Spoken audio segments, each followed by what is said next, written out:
कथामयी प्रतिमूर्ति श्रीमद्भागवत भागवत कथा में उपस्थित हमारे परम सम्माननीय आदरणीय राठा से पधारे श्री महाराज जी जो हमारे समकक्ष में उपस्थित हैं और वहीं के उत्तराधिकारी महंत हमारे श्री मंगलदास जी महाराज जो मंच पर विराजमान हैं, हमारे कमेटी के अध्यक्ष महोदय जी, अन्य जितने सदस्यगण हैं, श्याम कथा में भाग लेने वाले सज्जन बिंदा, माता बहन, आइए हम लोग भागवत में प्रवेश करें। आज विगत कई दिवस से हम लोग चौथा दिवस है, चतुर्थ दिवस के भागवत में प्रवेश कर रहे हैं। भागवत कथा परमात्मा की ओर अग्रसर करने का जीव के लिए एक बहुत बड़ा साधन है। हमारे यहाँ ग्रंथों की कमी नहीं है, संतों की भी कमी नहीं है, पंथों की भी कमी नहीं, लेकिन भारतीय संस्कृति के जो मूल धरोहर है, चारों वेद, चार वेद है, चार उपवेद है, 18 पुराण है, 18 उप पुराण है, उपनिषद है, 220 उपनिषद है। वर्तमान काल में 9 उपनिषद उपलब्ध हो पाता है। ये तो जो मूल ग्रंथ है, उसके अतिरिक्त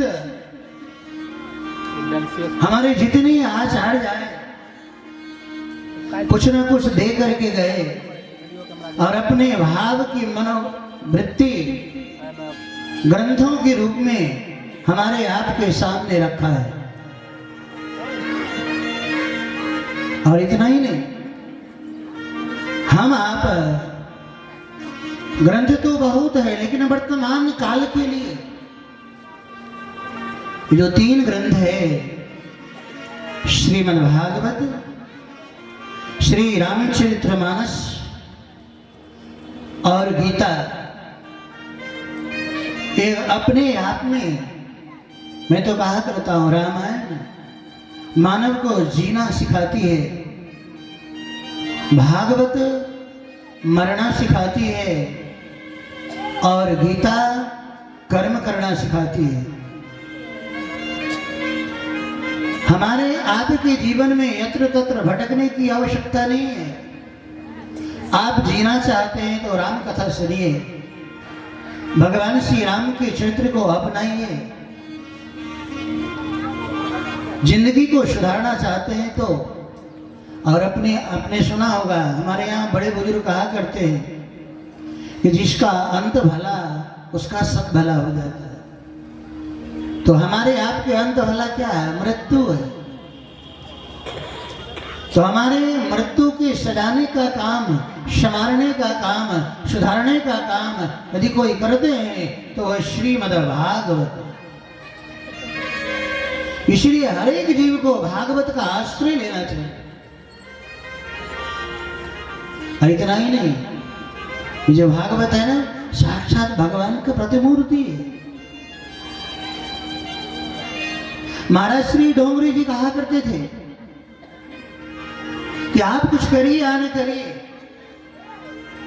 सुबह के समय सो करके जगिए, स्नान कर लीजिए, अपने घर में भागवत रख लीजिए, 2 अगरबत्ती जला करके आरती कर लीजिए और 7 बार परिक्रमा लगा लीजिए, तो आपको घर बैठे ही 7 तीर्थों के परिक्रमा करने का फल आपको मिलेगा।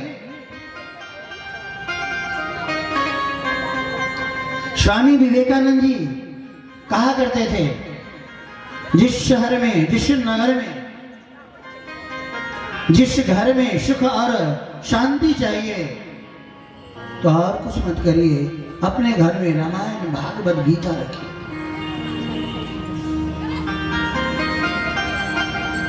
आप पढ़िए भले ही नहीं, केवल आप उठ करके उनका दर्शन करिए, स्पर्श कर लीजिए स्नान करने के बाद, तो भी आपकी मनोवृत्ति बदलेगा।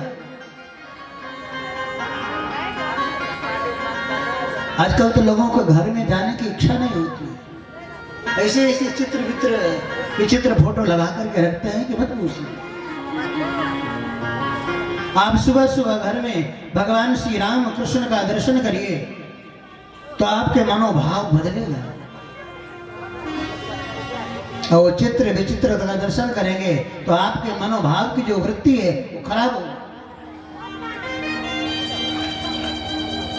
हमारे यहाँ आचार्यों ने बहुत सावधान किया। इतना तो आप अवश्य समझिए कि भागवत साक्षात भगवान कृष्ण है। रामचरितमानस साक्षात भगवान श्री राम का स्वरूप है। अयोध्या में वशिष्ठ कुंड है। आज भी गुरु पूर्णिमा के दिन अयोध्या के संत हमेशा प्रत्येक गुरु पूर्णिमा को वहां अधिकतर महात्मा लोग पहुंचते हैं। वशिष्ठ कुंड पर एक संत आए, आज से लगभग 50 साल पहले की घटना होगी। उस समय प्रभु श्री राम मंगलदास जी महाराज थे। तो महात्मा जी आए, कुंड में स्नान किया और स्नान करके अपने रामायण को खोले और ठाकुर जी से प्रार्थना किए कि भगवान आप प्रकट होइए, मैं आपका पूजा अर्चना करना चाहता हूँ। तो रामचरितमानस से भगवान प्रकट होकर के उसी ग्रंथ के ऊपर श्री सीताराम जी विराजमान हैं। महात्मा जी ने आरती पूजा किया और फिर प्रार्थना किए तो भगवान उसी में समाहित हो गए और अपना रामायण बांधा और बांध करके चलने लगे। प्रभंश श्री राम मंगलदास जी महाराज अपने कक्ष में थे, आंख बंद करके ध्यान लगा रहे थे।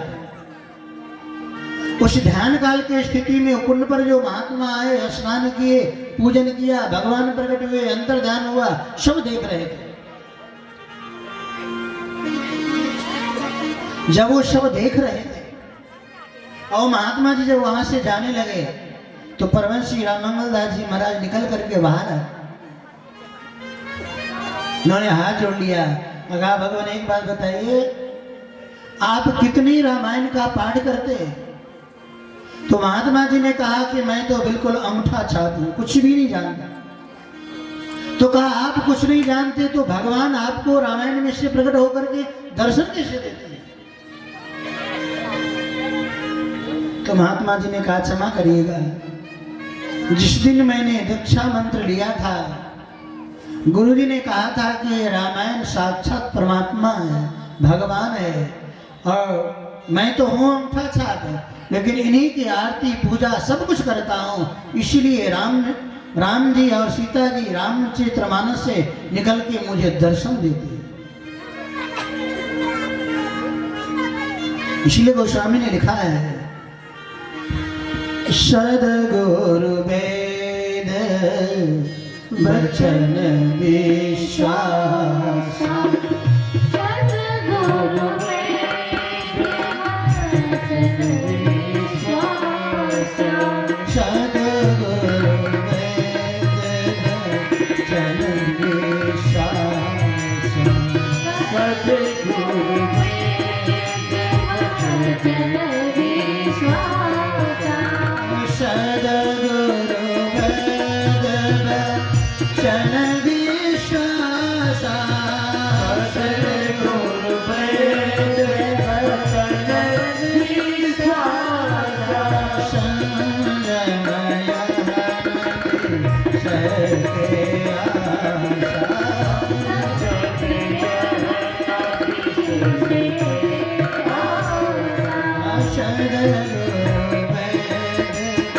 वचन विश्वास,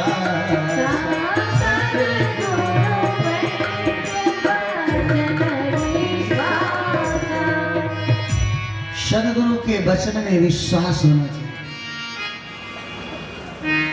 हम लोग कोई कह दे कि इस आम के बगीचा में भूत रहता है तो भूत के ऊपर विश्वास कर लेते हैं। लेकिन कोई कह दे कि हनुमान जी की मूर्ति में हनुमान जी महाराज विराजमान है तो विश्वास नहीं होता है, लगता है पता नहीं होंगे कि नहीं होंगे। यही समस्या मानव के साथ में है। तो कहा गुरुदेव के वचन में विश्वास होना चाहिए। जो भागवत है ना,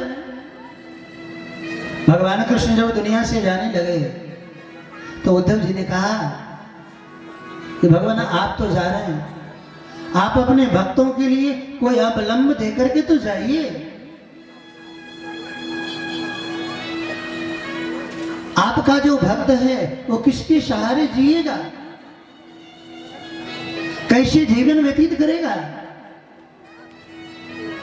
उसी समय भगवान श्री कृष्ण के शरीर से एक तेज निकला और वो तेज निकल करके भागवत में समाहित हो गया।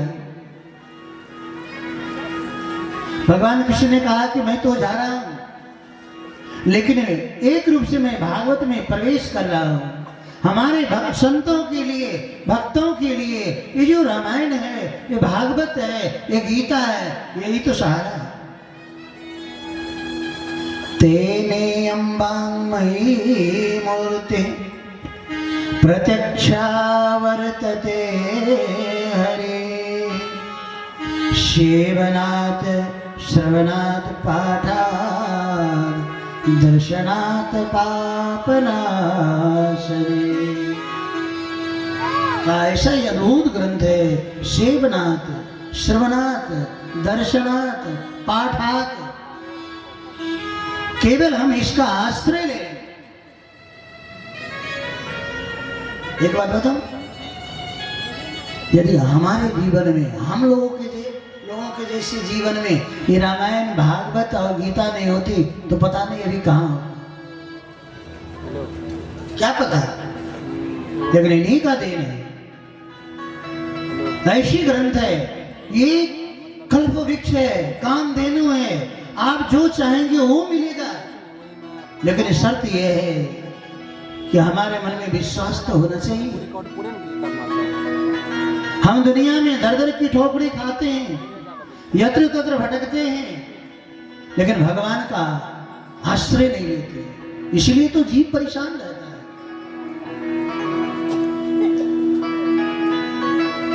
कुछ मत करिए, भगवान का आश्रय लीजिए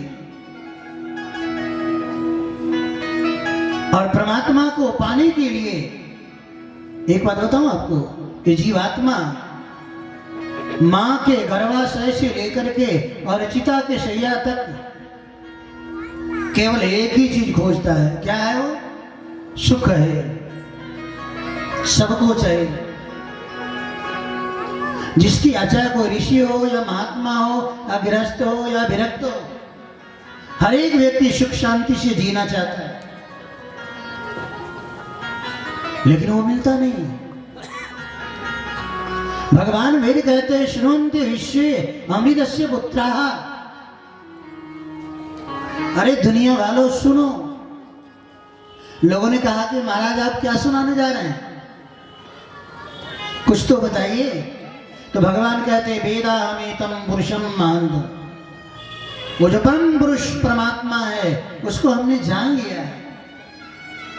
लोगों ने कहा केवल आपके जानने से क्या होगा, आप ऋषि हैं, आप महात्मा हैं, आप 24 घंटा अहर्निश परमात्मा के चिंतन में मस्त रहने वाले हैं। तो भगवान आप हमको भी तो बताइए कि वो परमात्मा है कैसा, गोरा है कि काला है कि मोटा है कि छोटा है कि लंबा है, मैं भी तो जानूं। तो भगवान वेद ने कहा आदित्य वर्णम तमसः परस्तात्, काओ प्रकाश पुंज है, अंधकार से परे है। इसलिए तो भगवान वेद कहते हैं, आपने एक सूत्र सुना होगा, तमसो मां ज्योतिर्गमय। अंधकार से प्रकाश की ओर चलो। तो कहा कब तक चलते रहे, तो कहा चरई चलते रहिए जब तक उस लक्ष्य को पा न लीजिए।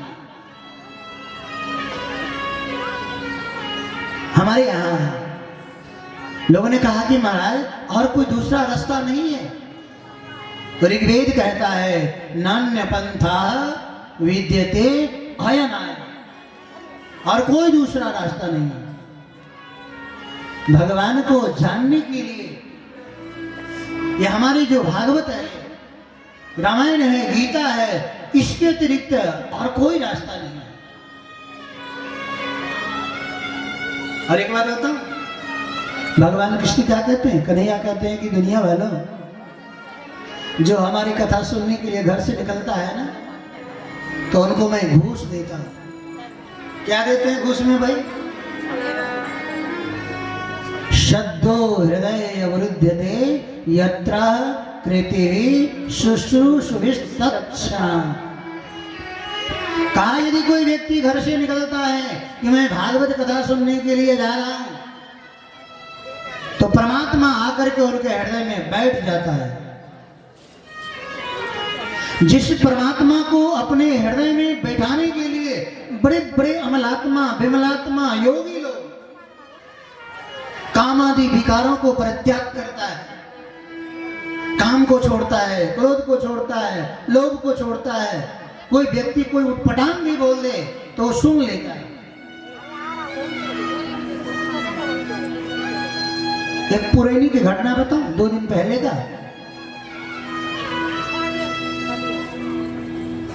ये मैं आ रहा था वहां से, शंभू जी के यहां से यहाँ,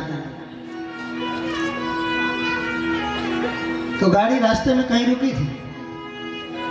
तो एक युवक आया मोटरसाइकिल से और गाड़ी के पहिया के सामने लगा दिया। गाड़ी तो पहले से खड़ी थी, और वो जो हमारे जो ड्राइवर है उनसे कह रहे हैं कि देख नहीं रहे हो हमारे पैर पर गाड़ी चढ़ जाएगी। हमने कहा वाह क्या समझदारी है। ये पुरैनी की घटना है, 2 दिन पहले का। हमने कहा वाह क्या समझदारी है। खड़ी गाड़ी के सामने आकर के आगे मोटरसाइकिल लगा रहा, और ऊपर से ड्राइवर को वही समझा रहा। मेरे कहने का अभिप्राय, हम लोग, हमारे आचार्यों ने कहा कि महात्मा लोग सारे कुछ को सहन कर लेते हैं, अन्याय को भी सहन करते हैं, और सहन करने के बाद भी जिस परमात्मा को लाने के लिए नदी के पानी पी करके रह जाते हैं, सूखे हुए पके हुए वृक्ष के पत्ते को खा करके जीवन कर व्यतीत कर लेते हैं, और फिर भी वो परमात्मा हृदय में नहीं आते हैं। लेकिन जब हम आप घर से कथा सुनने के लिए जब निकलते हैं, तो भगवान आकर के हमारे आपके हृदय में बैठ जाते हैं। क्यों? कन्हैया को लगता है कि मेरी कथा सुन करके कहीं मेरा शिकायत न करे, इसलिए गोविंद आकर के हृदय में बैठ जाते हैं। परमात्मा इतना बड़ा घूस देते हैं हमारे आपको। यदनुचरित लीला, यदनुचरित लीला कर्ण पीयूष विप्रुड शक्रीदलन द्वेन्द्र धर्माविष्टा शदिपीग्रिकुटुम्बम दिनमुत श्रीजदीना बहवय विहंगा भिक्षुचर्यां चरलूतिते। महाभाव से भाविक भगवती राधा ने कहा है, भागवत के 10वें स्कंद के भ्रमर की भगवती राधा ने कहा, यदनुचरित लीला कर्ण पीयूष विप्रुट। एक बार जो कान रूपी दोना में भर करके कृष्ण कथा को सुन लेना, तो संसार के लिए नालायक बन जाता है, संसार के लायक नहीं रह जाते, और वो गोविंद की भीख मांग करके खा लेते हैं, दर दर के ठोकरे खा लेता है, लेकिन गोविंद की कथा को नहीं छोड़ सकता। हम लोग कथा सुनते कहाँ?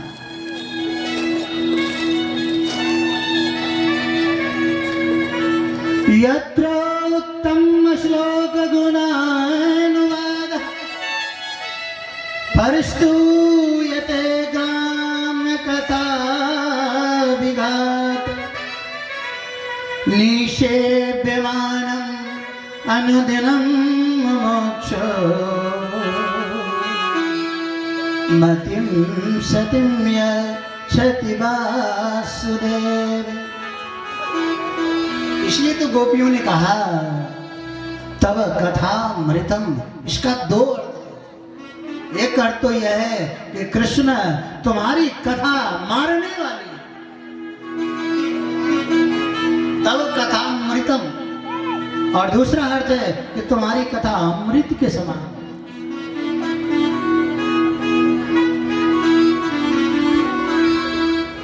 तब कथामृतम तप्त जीवनम। संसार से तपे हुए जीवात्मा के लिए अमृत का काम एक कथा करती है। इसलिए जब उद्धव जी महाराज गोपियों के पास में आए और भगवती राधा ने जब कृष्ण की आलोचना करना शुरू किया कि जैसे वो बाहर से काले हैं वैसे वो अंदर से भी काले हैं, तो उद्धव ने कहा गोपियों से कि तुम ये क्या कर रही हो? कृष्ण की आलोचना करती हाँ तो उनसे दूर हो जा, छोड़ दे उनकी कथा को। तो गोपियों ने कहा उद्धव यही तो हमारे जीवन की समस्या है कि मैं कृष्ण को छोड़ नहीं सकती। दुस्त्यज तद कथार्था। कहा सबको छोड़ सकती, घर को छोड़ सकती, परिवार को छोड़ सकती, अब गोपियों ने तो सब छोड़ करके आ गई। आशा चरण श्याम वृंदावने किमपि गुल्मलतोषधीना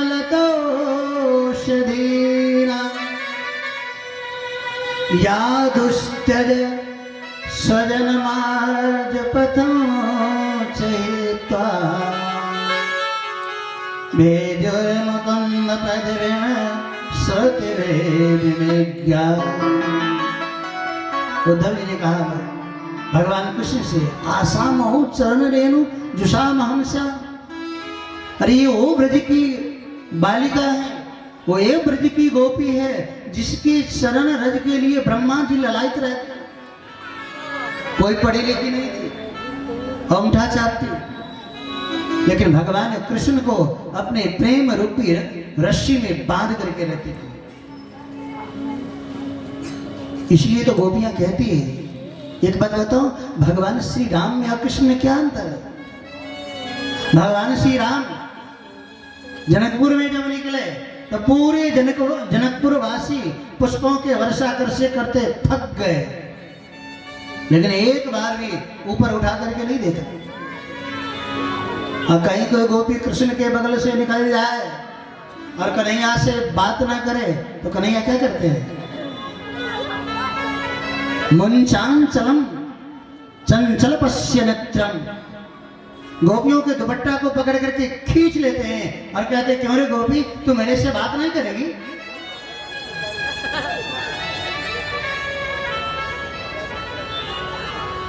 मेरा छोड़ दे दुपट्टा नंद लाल, सवेरे दर के आऊंगी। मेरा छोड़ दे दुपट्टा, सब गाइए सब बोलिए। मेरा छोड़ दे दुपट्टा नंद लाल, सवेरे दर के आऊंगी।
चुनरी रख ले माने तो मेरी चुनरी रख ले तेरा मेरा जरे जा सवेरे आओ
माने तो मेरी कंगना रख लो माने तो मेरी कंगना रख लो कंगना रख लो कंगना ओ कंगना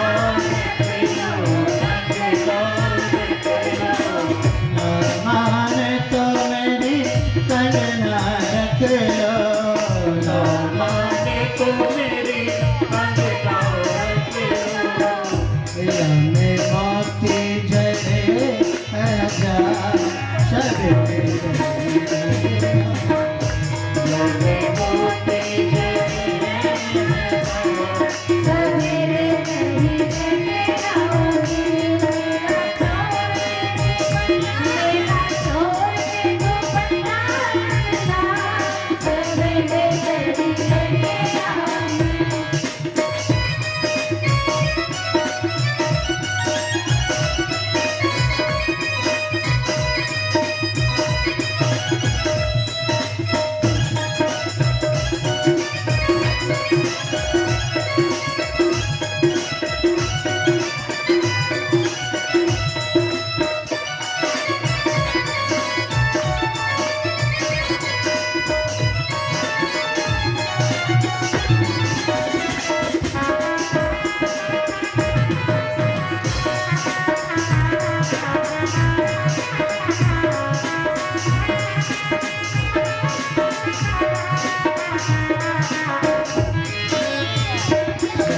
पिया मेरी बात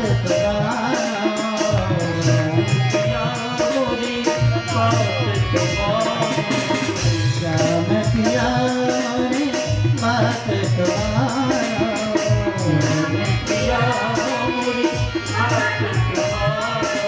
बात तो मानो लाला बात तो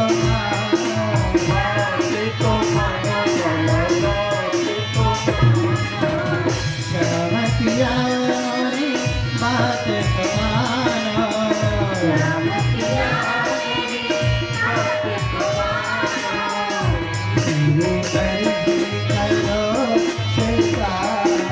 सवेरे